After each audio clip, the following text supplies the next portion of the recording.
Hi everyone, this is an attempt to study Erfinder's bucking multi-strand coils. So I have two multi-strands here, but the strands are neatly twisted together, so this is not an exact replication of his.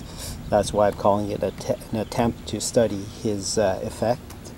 And so both coils are done with the same length of wire, and they are interconnected here from their starting points and both wound the same direction. Lamination core there from transformers that I have, and obviously I've got more core sticking out here, so the magnet flux is not what is contributing to the flux here. It is only through the core itself. The coils are not side by side like his replication, so there's a lot of variations. This is a just quick and dirty put together test, and using a different prime mover, obviously Dremel tool. I've got it set to a certain wattage, and we're going to be somewhere in the 36 watt range, and that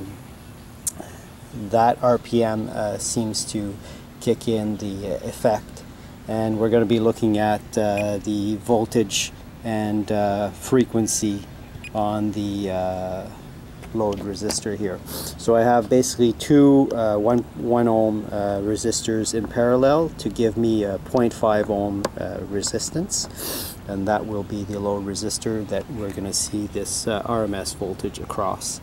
And I can switch also and look at the frequency.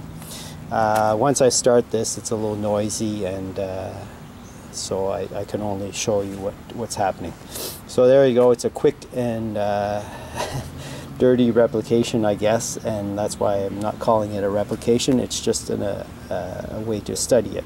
His multi-strand coils, the strands are not twisted together, and we need to confirm what does work and what doesn't work. So even though I'm getting an effect here, this might not be the correct way of going about it. So it's just an attempt, like I say, to study this, and let's see the results now. So this will display wattage, and I will start it. So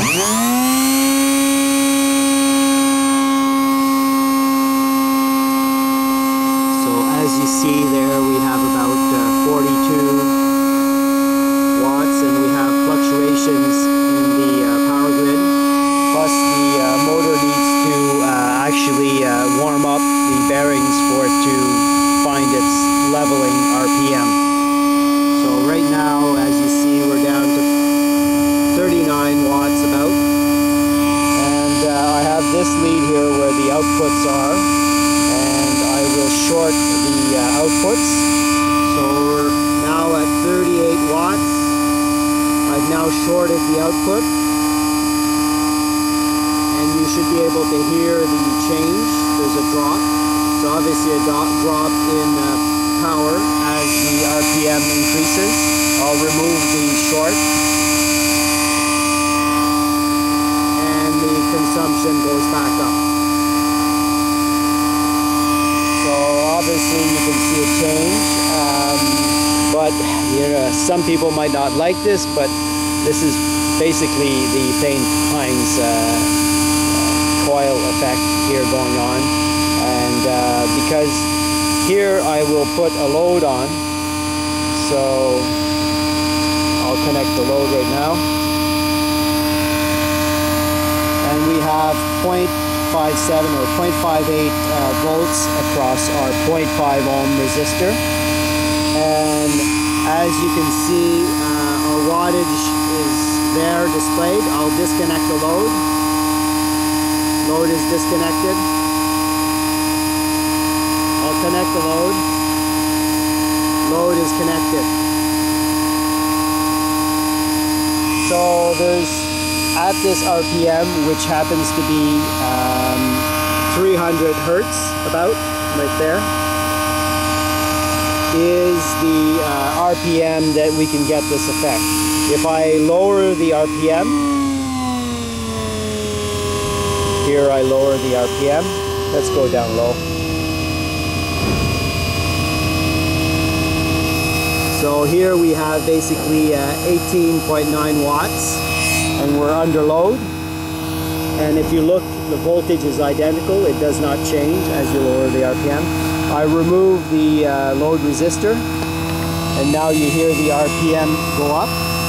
And we look at the wattage, we're at 18.4 watts. And I will connect the load again. Load is connected, and we're at 19 watts. So here it is operating at this frequency as a normal generator.